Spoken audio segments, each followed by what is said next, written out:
Programa número 6, ¿cómo estás de acá? Bien, bien. Contame qué tenemos para hoy como tema central. El camino hacia la muerte de Facundo Quiroga. Fuerte el tema, ¿eh? Lindo, me gusta. Fuerte el título. Seguramente habrá muchas recomendaciones. Sí, en este caso a cargo del invitado, Carlos Alfredo Ferreira. Un amigo.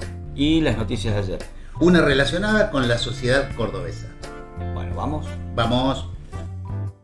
Bienvenidos a Caminos y Pueblos. Hola Diego, ¿cómo te va? ¿Qué tal, Deca? ¿Cómo estás? ¿Contento? Programa número 6, si no me equivoco.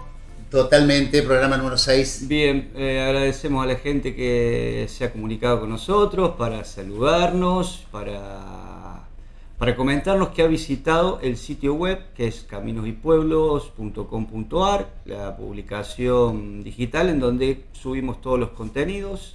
Agradecer a quienes se suman al canal de YouTube Triple Media, donde está disponible la lista de reproducción con todos los programas que hicimos hasta ahora. Muy buenos comentarios, por cierto.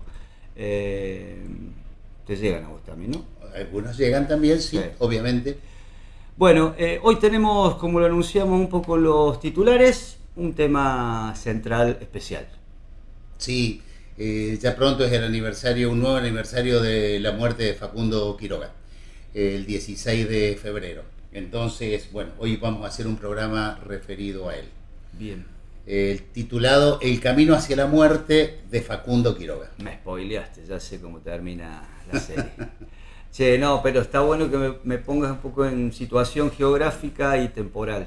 Dale, para ubicarnos, diciembre de 1834, Manuel Vicente Massa es el gobernador de la provincia de Buenos Aires. Estamos en la etapa de las autonomías provinciales, o sea, cada una de las provincias se maneja en forma autónoma. Sí delegan las facultades de los manejos exteriores en la provincia de Buenos Aires. Bien. Rosas, que ya había sido gobernador de la provincia de Buenos Aires entre 1829 y 1832, estaba ausente en este momento, ausente de la Casa de Gobierno, ¿no? Pero seguía siendo el hombre fuerte de la provincia, un estanciero muy influyente. Y en ese momento, para diciembre de 1834, el gobernador era Manuel Vicente Massa. Recordemos que el segundo mandato de Rosas va desde 1835 hasta 1852, cuando ya hablamos de la caída de Rosas, la batalla de Caseros, claro, la posterior disolución o el posterior fracaso de su unificación nacional. Por un lado va a quedar la Confederación Argentina, conformada por 13 provincias, y por otro lado el Estado de Buenos Aires. Rosas, el hombre fuerte del país, y Quiroga, el hombre fuerte del interior, fundamentalmente. Bien. Y aliado de Rosas en este momento. Perfecto. Me parece que estaría bueno porque trajiste acá, esto no es parte de las recomendaciones bibliográficas, sino que es un libro que nos va a ayudar hoy a desarrollar el tema, ¿no? Sí, lo traje, es de Córdoba y Belville en la historia de la patria. Es un libro cuyo autor es el ingeniero Agustín Villarroel, y fue reeditado por el Centro Municipal de Estudios Históricos de Belville. El mismo centro que reeditó Un poblador de las Pampas. Exacto. Y me pareció muy interesante leer una partecita aquí en la página 200 de este libro. Voy a estar sacando algunos párrafos, nada muy chiquito, y voy a estar salteando otros. Perfecto. Pero como para introducirnos en el tema. Rosas le había insinuado que llevara escolta. Me basto con mi secretario, el Ortiz, y nuestra servidumbre, dijo. Y así parte desde la Quinta de Terrero en Flores en las primeras horas del 19 de diciembre de 1834.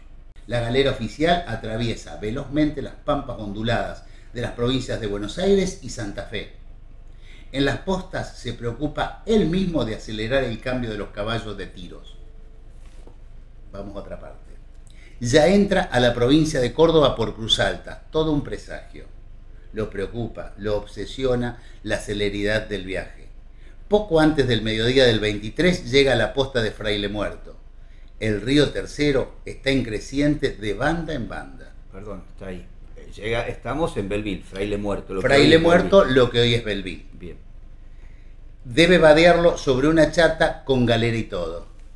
La argolla de la sirga que arrastra la chata se desliza por el cable de la maroma guiada por la mano experta de aquel marino de agua dulce, hasta dejarlo sano y enjuto en la otra banda del río, proceloso. Ahí necesitamos que me ayudes un poco con las terminologías. Dale. Porque me nombrás la maroma. Bueno, primero dijimos sirga. Sirga es una soga. Bien. Lo que es enjuto es dejarte seco. Bien. Y es sinónimo de seco. Y lo que es, por último, proceloso es sinónimo de barrancoso. Bien. Lo que es la maroma justamente es, él ahí dice que está atravesando por una chata. Esa chata está guiada por una soga que está sujeta a dos palos de cada una de las orillas, y a través de una argolla va guiando para que el agua no arrastre esa chata. No sé si lo expliqué bien. No, creo que bueno, sí se entiende. Son elementos que cuando veamos la navegación del río seguramente vamos a entrar. Sí, totalmente. Ya en otros programas lo vamos a ir desarrollando. Perfecto. Pero está bueno ir aproximándonos a un conocimiento de eso. La cuestión es que estamos en el 23 de diciembre y llega a Quiroga, tiene que cruzar un río que viene crecido, el río Tercero, a la altura de Belleville, y ahí se da este episodio. Exacto. Ya Quiroga está del otro lado, entonces se atan a la cincha nuevamente los caballos, que lo han vadeado a nado, y la galera parte como una flecha por aquellos caminos firmes y polvorientos. Me pareció muy ilustrativo del paso de Quiroga por estos lugares. Exacto. Si bien es un relato novelado un poco, pero bueno, supongo nos ilustra. Con base en las cartas, ¿no? Que intercambiaban permanentemente. Sí, no, aparte de una investigación bastante profunda de lo que fue la muerte de Quiroga, es algún tema muy trabajado en la historia argentina. Bien. Esto tiene un desenlace en un lugar que nos resulta familiar, o al menos quienes transitamos las aulas, que es Barrancayaco. Automáticamente lo linkeamos con Quiroga. Muy cerca de ahí va a haber una posta en donde hoy funciona un museo, y tenemos allí un amigo que es el que vas a presentar, ¿no? Te lo presento, Carlos Alfredo Ferreira, director del Museo Jesuítico Nacional de Jesús María y del Museo Nacional de la Posta de Sinzacate, historiador, museólogo y gestor cultural. Bien, a él convocamos para este programa y te dejo para que charles un poco al respecto. Carlos, ¿cómo te va? Buen día, ¿cómo están, queridos colegas? Espero que estén bien. Sí, gracias. Sí. Por la invitación. No, al contrario, Carlos, gracias vos por la predisposición. Por favor, un gusto. Bueno, la idea es estar hablando un poco sobre la muerte de Quiroga. Podríamos poner un título, El camino hacia la muerte de Facundo Quiroga, ¿te parece? Y bueno, estamos en el mes de febrero, a 189 años de ese hecho político que ocurrió en el Camino Real, en el mismo Camino Real que pasaba por el sur de Córdoba, por el centro de Córdoba, por el norte de Córdoba, el mismo camino que recorrió Quiroga en ese último viaje, un viaje muy particular y muy distinto a sus viajes anteriores, ¿no? Eso de que cuando cambias, después dicen por qué somos cabuleros, ¿no? Cuando cambias de rutina te puede ir mal, ¿no? Y sí, usó el camino que todos conocemos, el Camino Real, y bueno, y a la vuelta fue asesinado en Barrancayaco, aquí en el norte de Córdoba, muy, muy pegadito a la posta de Sinzacate, que hoy es un museo nacional y que dirigido por vos, que allí fue donde fueron velados sus restos. El museo dirigido por vos en este momento. En este momento, sí, desde el 2018 dirijo la estancia jesuítica de Jesús María, que es Patrimonio de la Humanidad, y a 4 kilómetros está la posta de Sinzacate, que es Monumento Histórico Nacional. Los dos son museos, y a 7 kilómetros de la posta de Sinzacate está el paraje de Barrancayaco, donde hay un hermoso monumento, muy, muy grande, muy lindo, que hicieron los riojanos y también la provincia de Córdoba, que queda a 7 kilómetros de la posta de Sinzacate y que es también cogestionado por mí. Así que diríamos que mi cargo de director de museo son esos 3 sitios: 1, Patrimonio de la Humanidad, y 2, Monumento y Sitio Histórico Nacional. Para cualquier turista que pase por ahí, está a la vera de la ruta, muy cerca. Está solo a 3 kilómetros de la Ruta 9 y asfaltado, así que sobre el mismo Camino Real, así que es de muy fácil acceso. Bueno, Carlos, hace 1 mes y medio, 2 meses estuvimos por allá visitándote y bueno, viendo el camino de la muerte de Quiroga. ¿Nos contás un poquito la historia, de dónde venía, qué pasó y porque también vimos el recodo del camino, ¿no? Donde justamente está interesante por ahí para la persona que no lo conozca o que no conozca el camino, explicárselo, vos que sos especialista. Bueno, en primer lugar, como el programa de ustedes se llama Caminos y Pueblos, esto coincide exactamente con los objetivos del programa de ustedes, porque demuestra que los caminos no solamente eran lugares. Nosotros consideramos que los caminos, las vías férreas, las vías de comunicación son simplemente instrumentos donde apoyamos algún aparato, donde subimos, y no es así. Los caminos en sí mismos tienen un protagonismo extraordinario, porque las distancias, las cuestiones climáticas, el tiempo, la calidad del camino, el aparato que se le pone encima. Somos la única especie que construye cosas para moverse. De hecho, casi no nos movemos por nuestros medios naturales, sino que nos movemos básicamente por otros medios inventados por el ingenio humano. Entonces, esto hace que la caminería histórica, los caminos, el estudio de los caminos, sea mucho más importante de lo que creemos, porque nosotros lo vemos ahí en la diaria, ¿no? Y en el caso de lo vivimos en la diaria y creemos que por ser algo diario y cotidiano no tiene tanta importancia, ¿no? Y en el caso de lo que pasó con Quiroga es igual. O sea, el gran protagonista de esta tragedia que cambió la historia de Argentina en el siglo XIX, que tuvo varios cambios en el siglo XIX, uno de ellos fue esto, es el camino real, ¿no? Porque Quiroga salió entre el 15 y el 17 de diciembre de 1835 de Buenos Aires, con la obligación, con el deber de ir a pacificar el norte argentino, que estaba iniciándose en una guerra civil entre Tucumán y Salta y la naciente provincia de Jujuy, que justamente nació en 1834. Salió Quiroga en un viaje muy, muy especial por varias cosas.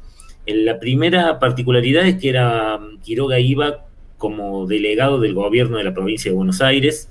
Recuerden que las provincias eran autónomas, por lo tanto, lo máximo que se podía hacer, lo que vos podías hacer eran dos cosas: o ir como diplomático de una provincia, o ir a invadir otra provincia. En este caso, Quiroga, que tenía una tradición de invadir, atacar o defender provincias, en este caso iba como diplomático, un viaje muy distinto a todos los otros.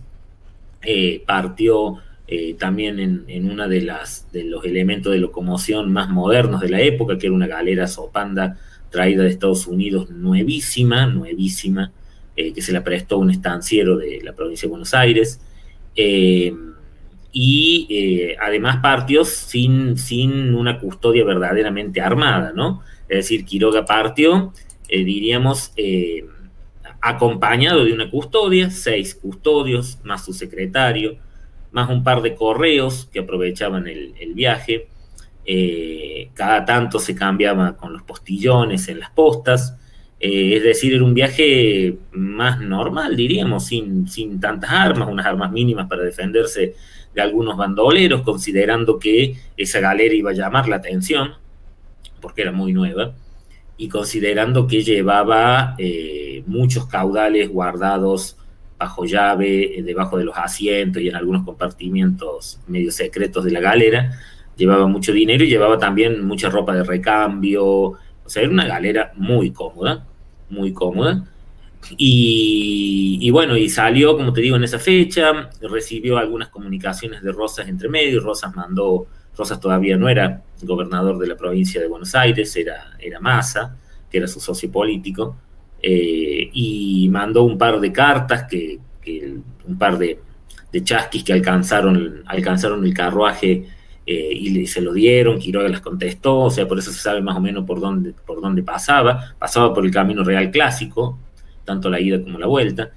Y en esas particularidades está que justamente cuando llega a Santiago del Estero le informan, él está llegando más o menos a principios de enero, le avisan que ya estaba solucionado, pero trágicamente, la cuestión diplomática que él iba a resolver. Lo mismo manda desde Santiago del Estero unas cartas y unas notas para apaciguar un poco.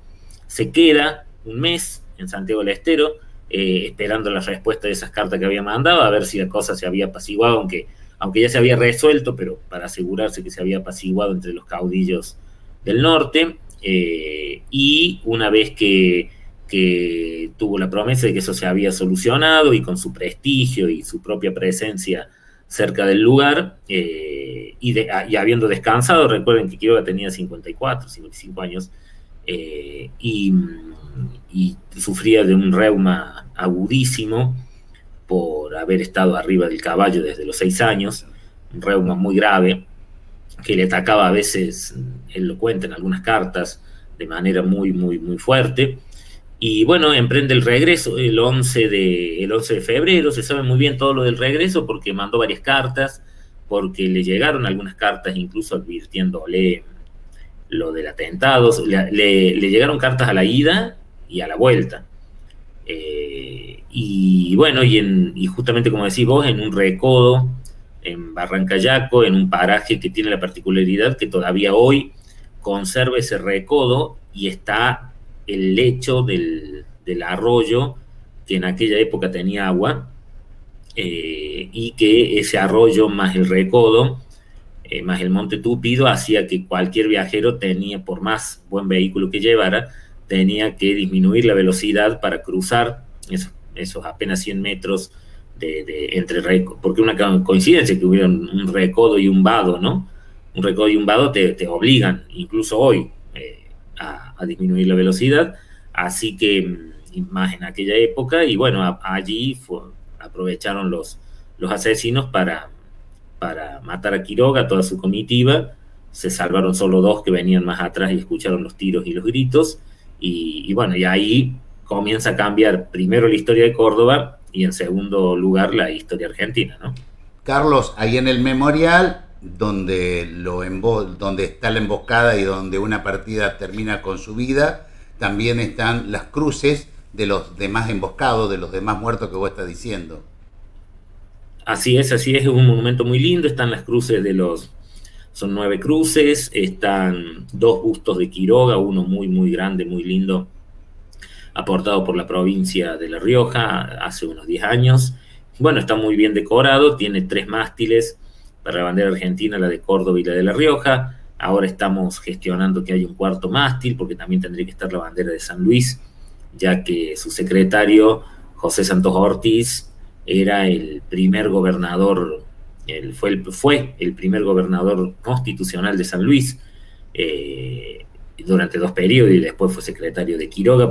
Ellos ya se habían conocido de la época en que Quiroga había estado en San Luis con unas cuestiones comerciales de su padre, así que además el abogado de Quiroga, Vélez Arfiel, el Vélez Arfiel que conocemos, era Dalmacio Vélez Arfiel, era hermano de la esposa, o sea, era cuñado de José Santos Ortiz, y José Santos Ortiz era el secretario de Quiroga, pero había sido gobernador constitucional de San Luis, así que allí estamos gestionando, así como gestionamos hace unos años y lo logramos que Barrancayaco tenga luz, también hemos gestionado que estamos gestionando que se coloque un 4º mástil para que también esté la bandera de San Luis, ya que no es solo Quiroga quien es asesinado, son asesinadas varias personas, pero desde el punto de vista del protagonismo histórico,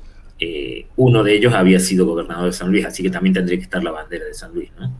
Carlos, bueno, en ese lugar en donde muere Barrancayaco, pero ustedes, como dijiste antes, la posta de Sinzacate, muy cerquita de ahí, y ahí lo velan en donde estuvimos en esa sala, que está ahí bien mirando de frente la capillita. En la capillita, sí, la posta de Sinzacate tiene la particularidad de haber sido una de las postas más completas y mejor construidas. No lo digo yo, lo dicen los viajeros. Uno de ellos, un viajero inglés, en un mapa de 1816, que está escrito todo en inglés, donde dice Sinzacate, the best built in pot house in the road to Potosí, la posta mejor construida en el camino hasta Potosí. O sea, estamos hablando de que un viajero inglés dice eso, es porque era la posta más importante. Y bueno, ahí al mediodía, el maestro de posta, que a la vez era juez de paz, En aquella época las personas que sabían leer y escribir obviamente tenían varios cargos. El maestro de posta, que era el dueño de la posta, pero que además era juez de paz, cuando le llegan las noticias con los 2 viajeros que se habían salvado de lo que había ocurrido, manda a la tarde a buscar los restos, y bueno, traen a algunos, entre ellos a Quiroga, Ortiz, a uno más, los velan esa noche, manda inmediatamente correos a Córdoba, y a la madrugada ya llega un juez de Córdoba con una delegación que preparan los cuerpos, y el resto del día siguiente se fueron sacando los otros cuerpos. Algunos de ellos se enterraron en el propio cementerio de la Posta, que lo estamos buscando. Suponemos que está al lado de la capilla y suponemos que debe haber muchos entierros allí, no solamente los de esta tragedia. Allí fue enterrado Quiroga, ahí fue velado Quiroga, luego fue llevado a Córdoba, ahí fue enterrado José Santos Ortiz durante casi un año, luego fue llevado a Mendoza por su esposa. Allí estaba enterrado el niño de 12 años, José Luis Basualdo Postillón, de Ojo de Agua, Ojo de Agua Córdoba, no Ojo de Agua Santiago del Estero, que a los 2 años el padre lo saca sus huesos y se los lleva para el lado de Tulumba, de esa zona de Ojo de Agua donde eran ellos.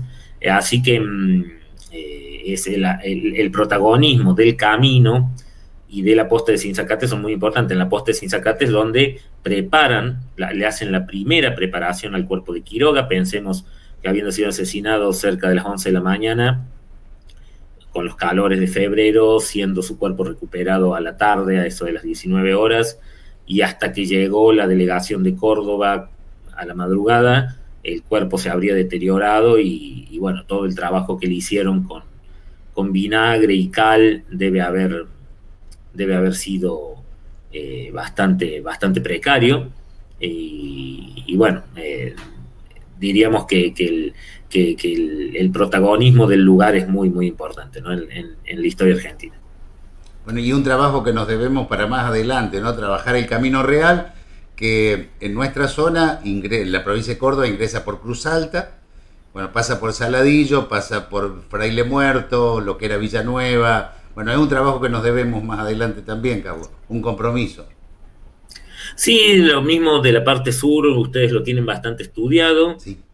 Creo que simplemente hay que seguir profundizando cuestiones ya más finas, más cuestiones de qué cosas circulaban, cuáles eran las tarifas, cómo se hacían los viajes, que por allí la gente tiene una visión un poco romántica de cómo era viajar por esos caminos, y bueno, y el mismo camino tiene una importancia fundamental en el norte de Córdoba, en toda Córdoba, porque en Saladillo salía una de las ramas que iba a Chile, en la posta de la Herradura salía el ramal que se conocía como Camino de las Tropas, que iba al norte, pero por el llano, por la parte, diríamos, de lo que es Villa del Rosario, esa zona hacia el norte, y luego tenés en el norte de Córdoba, bueno, la variante que iba a Catamarca, y el Camino Real del Alto y el Camino Real del Bajo, que era el mismo camino, pero a veces se usaba uno y a veces otro. Así que es muy interesante, y por supuesto aquí estaremos para charlar sobre eso. Obvio, continuaremos. Carlos, bueno, no sé si queda algo por agregar, si no, muy ilustrativo lo tuyo. Bueno, nada, solamente decirles que todos los años organizamos el mes facundiano aquí en el norte de Córdoba, un trabajo que hacemos junto con la provincia de La Rioja. Ahora vamos a tratar de incorporar en los próximos años a la provincia de San Luis, y estamos realmente muy contentos porque desde hace varios años que hacemos el mes facundiano, tiene muchísimo éxito, lo cual demuestra que, bueno, que los cordobeses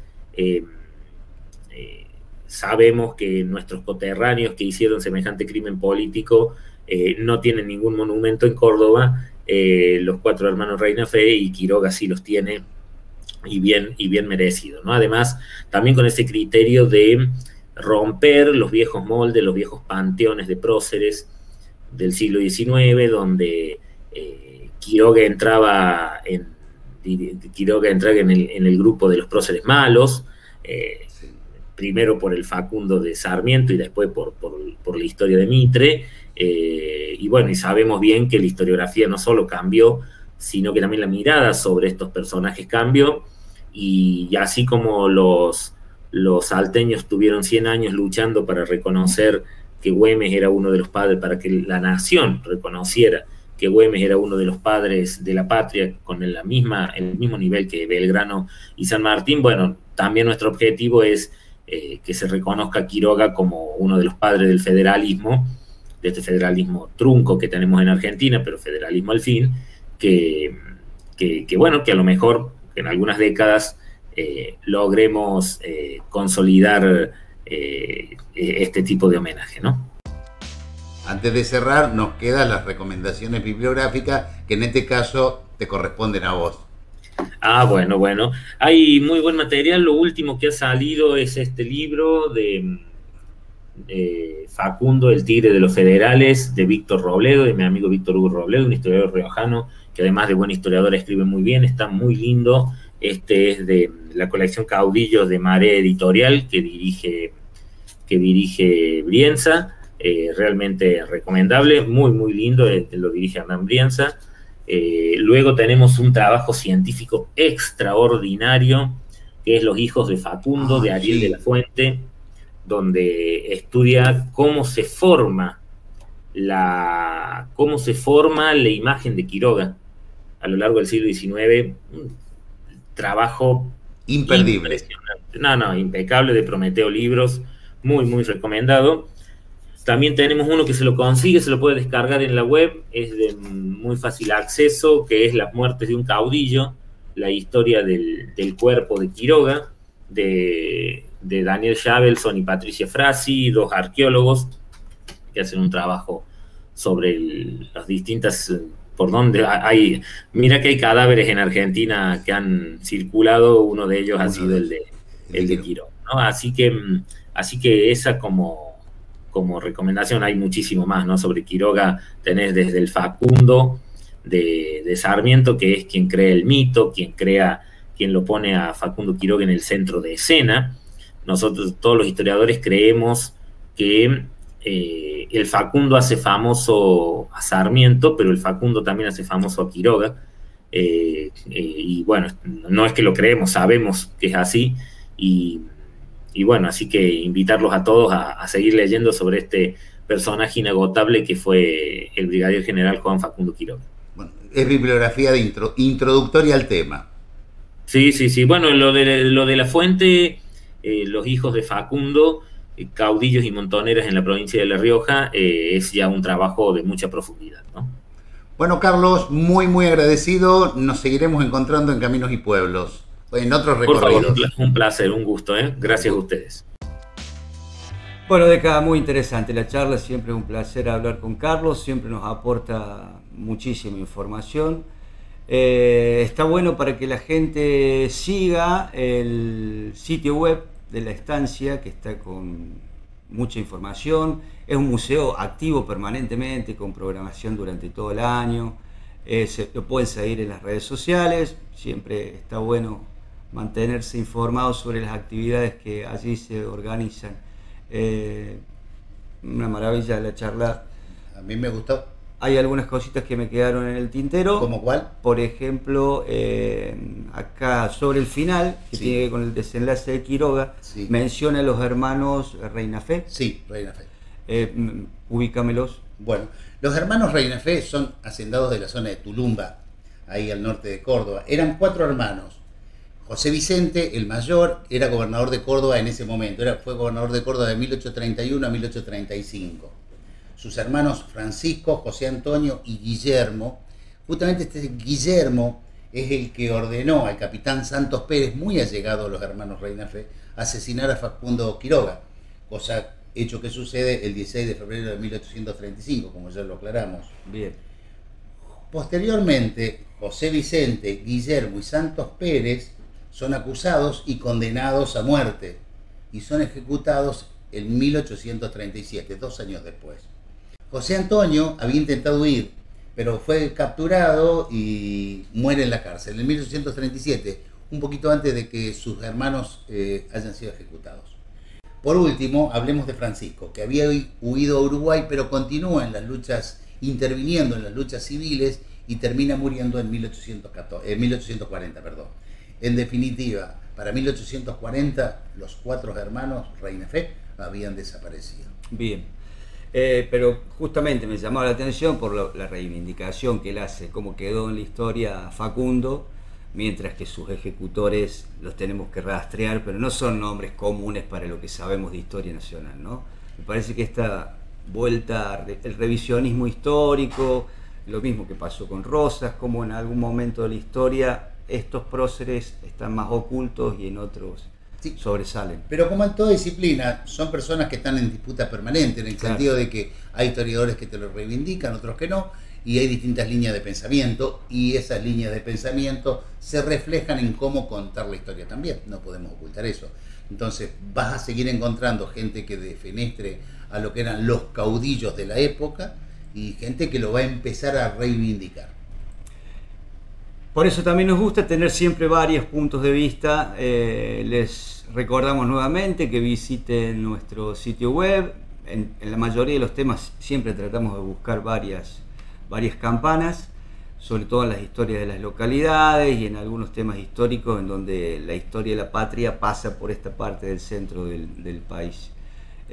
Como verán, esos sitios web también se sostienen gracias al aporte de algunas municipalidades, como el caso de Marcos Juárez, Cruz Alta, el aporte de la gente del estudio Volati que nos acompaña, porque nos ayuda a seguir trabajando en esto. Sí, y como siempre, hemos elegido este formato en donde no somos nosotros los que contamos la historia, sino entre todos estamos contando la historia, y por lo tanto vamos a encontrar diversos puntos de vista. De cada una maravilla el invitado de hoy, la charla, me encantó la historia, las recomendaciones que vengan de parte de otros también están muy buenas. Me quedan las noticias del ayer. Bueno, en este caso el diario El Independiente del 28 de septiembre de 1879 y relacionada, como dijimos, con la sociedad cordobesa. La gracia de los reos se titula. Es curiosa la ceremonia que se acostumbra en Córdoba con motivo de la absolución de reos en el Día de Mercedes. He aquí como la describe el Eco de Córdoba. Todos los años obtienen perdón, o sea, absolución completa, por parte de la justicia, 2 presos y algunas veces más, por intersección de Nuestra Señora de Mercedes. Es este un antiguo privilegio que se ha observado sin interrupción hasta el presente desde que fue otorgada. Anteayer, cuando llegó la procesión a la plaza, la imagen de la Santísima Virgen fue llevada al lugar donde se encontraban 2 presos que habían obtenido perdón, siendo uno bastante anciano y muy joven el otro. La ceremonia que tuvo lugar fue tierna y conmovedora. Los agraciados se arrodillan y, tomando el manto de la gran reina y señora, le besan y se hacen a él, incorporándose desde ese instante a la procesión. Después, los agraciados son llevados al convento, donde los reverendos padres los preparan para cumplir con sus deberes religiosos. Los visten y enseguida se van a sus respectivas moradas. A ver si entiendo, ¿quedan al cuidado de los religiosos estos perdonados? No, pasan por todo un proceso religioso y luego se van a su casa. Bien. Pero sí tiene que ver con la cuestión religiosa, en este caso con la Virgen de Mercedes. Y un vínculo justicia-religión totalmente muy fuerte, ¿no? De la época. Recordemos que estamos hablando en lo que era el siglo XIX, en la sociedad cordobesa. Los invitamos a que se suscriban al canal para que no se pierdan ninguna de las entregas y nos vemos la próxima década. Dale, nos vemos la próxima, gracias.